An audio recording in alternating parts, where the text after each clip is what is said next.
Good morning. Para mabilis ang basa ng ating libro guys. Today is 21 August 2023. Magandang balita Biblia yung ating binabasang libro. Today, nandito na tayo sa Joshua chapter 11. Tinalo ni Joshua si Jabin at ang mga kasama nito. Basa. Joshua chapter 11 verse 1. Nang mabalitaan ni Jabin, hari ng Hazor, ang ganitong mga pangyayari, nagpagsabi siya kay Jobab, hari ng Madon, at sa mga hari ng Simron at Aksaf. Verse 2. Pinabalitaan din niya ang mga hari sa kaburulan sa dakong hilaga sa kapatagan ng Jordan sa timog ng lawa ng Sinerit at sa kapatagan hanggang sa baybayin ng Dor sa gawing kanluran. Verse 3, nagpasabi rin siya sa mga Kananeo sa magkabilang panig ng ilog Jordan sa mga Amoreo, Hitio at Perezio. Nagpadala rin siya ng mensahe sa mga Jebuseo na naninirahan sa kaburulan at sa mga Hibita na naninirahan sa paanan ng bundok Hermon sa lupain ng Mizpah. Verse 4, dumating lahat ang mga haring iyon kasama ang kanilang mga sandatahang lakas, halos sindami ng buhangin sa tabing dagat ang bilang ng kanilang hukbo. Napakarami rin. Mas nga tuloy yan guys, very dangerous yan kung magkumpul-kumpul sa panahon sa generation natin ngayon na kasi hindi na itak or tabak ang mga ginagamit na weapon ngayon na pangyera. Isang bomb lang, tupok lahat yan pagka magkumpul-kumpul, diba? So, noong araw kasi is pa lang yan. Ang ginagamit nila is mga tabak pa lang or bato, ganyan. Okay, nandito na tayo sa verse 4. Joshua chapter 11 verse 4. Dumating lahat ang mga haring iyon kasama ang kanilang mga sandatang lakas, halos sindami ng buhangin sa tabing dagat ang bilang ng kanilang hukbo. Napakarami rin ang kanilang mga kabayo at mga karwahing pandigma.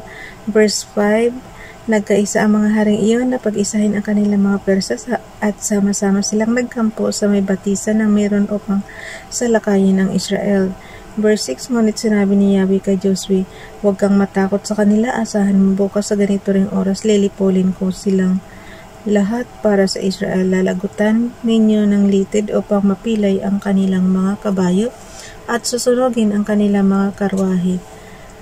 Kumbaga sa guys, nung araw kasi yung kanilang pagyera is close contact pa, hindi katulad sa generation natin ngayon na gagamit ka ng drone or basta high-tech na yung weapon ng panghira ngayon sa generation natin. Hindi katulad nung araw. Yung noong araw, kailangan lusubin mo talaga para Ngayon, hindi na. Yan. Kaya yung binabasa natin guys, old generation pa ito. Okay. Nandito tayo sa ulitin ko yung Joshua chapter 11 verse 6. Ngunit sinabi ni Yahweh kay Joshua, huwag kang matakot sa kanila, asahan mo bukas sa ganito ring oras, lilipulin ko silang lahat para sa Israel. Lalagutan ninyo ng litid upang mapilay ang kanilang mga kabayo at susunugin ang kanilang mga karwahe. Verse 7, kaya't sila'y biglang sinalakay ni Joshua at ang kanyang mga kawal sa may batis ng Meron. Verse 8, pinagtatagumpay ni Yahweh ang mga Israelita, hinabol nila ang makaaway hanggang sa dakilang Sidon at sa Misrefoth Mayim sa gawing hilaga at hanggang sa libis ng Mizpah sa gawing silangan. Nagpatuloy ang labanan hanggang walang natirang buhay sa mga kaaway. Kita mo yan guys, yung singdami daw ng buhangin na kaaway ng Israel. Yung mga kawal ba, yung mga sundalo na singdami ng buhangin, di ba napakarami nila? Walang natira puro patay. Tingnan mo, nagpatuloy ang labanan hanggang walang natirang buhay sa mga kaaway. Verse 9, ginawa sa kanila ni Josue ang utos ni Yahweh, pinalaya niya ang mga kabayo at sinunog ang kanilang mga karwahe. Verse 10, pagkatapos bumalik si Josue, sinakop ang Hazor at pinatay ang hari roon. Nang panahong iyon, ang Hazor ang kinikilalang pinakamakapangyarihang lungsod sa mga kahariang iyon. Verse 11, sinunog ng mga Israelita ang lungsod at pinatay ang lahat ng taga roon. Walang itinira ni isa man. Verse 12, natalo ni Josue ang lahat ng mga haring iyon at sinakop ang kanilang mga lungsod. Pinatay niyang lahat ng mga tao roon gaya ng iniutos ni Moises na lingkod ni Yahweh. Verse 13, maliban sa Hazor ang sinunog ni Josue,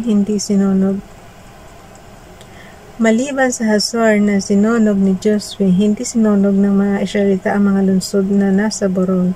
Verse 14, sinamsam ng mga Israelita ang kanilang mahalagang kagamitan at mga baka. Ngunit pinatay nila ang mga tao roon at walang itinirang buhay. Guys, pagkagira, imagine niyo na talaga yung ganyan kasaklap. So, sa panahon ngayon, hindi man close contact na ganyan tabak na yung susunugin or ano. Ngayon, isang hagis lang ng bomba, guys, wasak na lahat. Face out lahat. Face out lahat yan. Pagka sa generation natin ngayon, ha. Kaya, dapat talaga wala ng giyera. Ngunit, pinatay nila ang mga tao roon at walang itinirang buhay. Verse 15, ito ang utos na ibinigay ni Yahweh kay Moises at ibinigay naman ni Moises kay Josue. Tinupad ni Josue ang lahat ng iniutos ni Yahweh kay Moises. Sinakop ni Josue ang buong lupain. Joshua chapter 11 verse 16, sinakop nga ni Josue ang buong lupain iyon, ang kaburulan at ang mga nasa paanan ng bundok na nasa hilaga at timog, ang buong saklaw ng Goshen at ang tuyong bahagi sa katimugan nito, pati ang kapatagan ng Jordan. Verse 17, buhat sa bundok, halak paahon sa Seir hanggang sa Baal-Gad sa kapatagan ng Libanon, sa may paanan ng bundok Hermon ay nasakop lahat ni Josue at pinatay ang kanilang mga hari. Verse 18, matagal ding dinigma ni Josue. Tingnan mo lang, guys, Verse 18, matagal ding dinigma ni Josue ang mga bansang ito. Verse 19, walang nakipagkasundo sa Israel kundi ang mga Hivita na naninirahan sa Gibeon. Verse 20, ipinahantulot ni Yahweh na mahigpit silang makipaglaban sa mga Israelita upang walang awa silang lipuling lahat at matupok ang kanilang mga lungsod, ayon sa sinabi ni Yahweh kay Moises. Verse 21, ng panahong ding iyan, Father God, sana sa generation namin wala na pong giyera na yan. Verse 21, kung sabagay malayo tayo sa guys, malayo tayo sa Israel. Verse 21, ng panahon ding iyon sinalakay ni Josue ang lahi ng mga higante na tinatawag ng mga Anasio sa kaburulan ng Hebron, Dibir, Anab at sa lahat ng kaburulan ng Juda at Israel. Sila'y nilipol niya. Verse 22, kaya't walang natirang Anasio sa lupain ng Israel, sa Gaza, sa Gad at sa Asdod lamang may natirang ilan. Verse 23, sinakop nga ni Josue ang buong lupain iyon tulad ng sinabi ni Yahweh kay Moises at ipinamahagi sa bawat lipi ng Israel upang paghati-hatian ang lahat ng bumubuo ng bawat lipi. Pagkatapos nito, namumuhay na ng mapayapa ang mga Israelita sa lupain iyon. Kaya pa ba? Chapter 12. Okay. Ang mga haring natalo ng mga Israelita. Joshua chapter 12 verse 1. Nasakop ng mga Israelita ang lupain sa silangan ng ilog Jordan buhat sa ilog Arnon hanggang sa bundok ng Hermon at nalupig nila ang mga hari roon. Verse 2. Ang unay si Sihon, ang hari ng mga Amoreo na nanirahan sa Heshbon.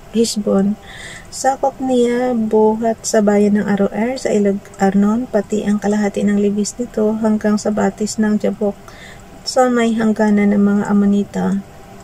Sa makatuwid, sakop niya ang kalahati ng Gailid. Verse 3, gayon din ang Araba sa gawing silangan ng Jordan buhat sa gilid ng lawa ng Seneret patungo sa Beth Jesimoth sa gawing silangan hanggang sa dagat na patay, tuloy sa paanan ng bundok ng Pisga papuntang timog. Verse 4, nalupig. Ba't kaya tinawag na Dead Sea, yung dagat na patay, guys? Ibig sabihin walang nabubuhay dyan kasi dagat na patay. Verse 4, nalupig din nila si Haring Og ng Bashan, isa sa ilang natira sa lahi ng mga higante. Nanirahan ang haring ito sa Astaroth at sa Edrei. Sa verse 5, sakop niya ang kabundukan ng Hermon, ang Salika, ang buong Bashan hanggang sa lupain ng mga Gisoreo, ang mga Maakateo. Kasama pa rin ng nasasakupan niya ang kalahati ng gilid karatig ng lupain ni Sihon na hari ng Heshbon. Verse 6, ang dalawang ito ay nilupig ng mga Israelita sa pamumuno ni Moises. Ibinigay ni Moises na lingkod ni Yahweh ang mga lupain nila sa lipi ni Reuben, ni Gad, at sa kalahati ng lipi ni Manases.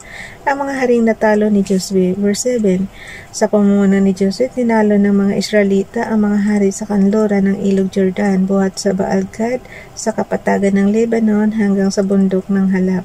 Sa pag-ahon ng bundok Seir ang kanilang. Guys, nababanggit lang natin yung mga pero hindi natin kabisado yung lugar na yan at wala tayo sa Israel. So yung tiga Israel lang talaga ang nito, ang familiar sa lugar na ito. Okay, ulitin ko lang ha. Josue chapter 12 verse 7, sa pamumuno ni Josue, tinalo ng mga Israelita ang mga hari sa kanluran ng ilog Jordan, buhat sa Baal-Gad, sa kapatagan ng Lebanon hanggang sa bundok ng Halak. Sa pag-aahon ng bundok Seir ang kanilang mga lupa ay pinaghati-hati ni Josue sa mga lipi ng Israel upang maging pag-aari ng mga ito habang panahon. Verse 8, saklaw ng mga lupaing iyon ang kaburulan, ang mga kapatagan, ang Araba, ang paanan ng mga bundok, ang ilang, at ang Negib. Doon naninirahan ng mga Hiteo, Amoreo, Kananeo, Perizio, Hivita, at Jebuseo. Kawawa nga talaga guys, kasi talagang pinatay sila para mapunta na lahat yung lupain niyan sa mga Israel. Okay, verse 9, ito ang mga haring tinalo ng Israel sa pamumuno ni Josue, ang mga hari ng Jericho at ng Ai na malapit sa Bethel. Verse 10, ang mga hari ng Jerusalem at Hebron. Verse 11, ng Jarmuth at ng Lakis. Verse 12, ng Eglon at ng Gezer.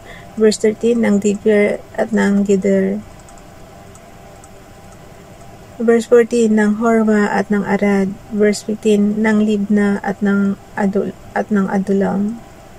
Verse 16, ng Masida at ng Bethel. Verse 17, ng Tapua at ng Hifir. Verse 18, ng Afik at ng Lazaron. Verse 19, ng Madon at ng Azor. Verse 20, ng Simron, Meron at ng mga Aksaf. Na yung lalamunan ko. Verse 21, ng Taanak at ng Megiddo. Verse 22, ng Cadiz at ng Jokneam sa Carmelo. Verse 23, ng Dor sa baybayin ng Dor, ang hari na Goyim sa Galilea. Sa Galilean guys. So sa Tagalog is Galilea. Verse 24, at ang hari ng Terza, lahat ay 31 hari. Okay, hanggang dyan na lang guys. Bukas na itong Josue chapter 13, ang mga lupaing hindi pa nasasakop. Bye everyone. God bless.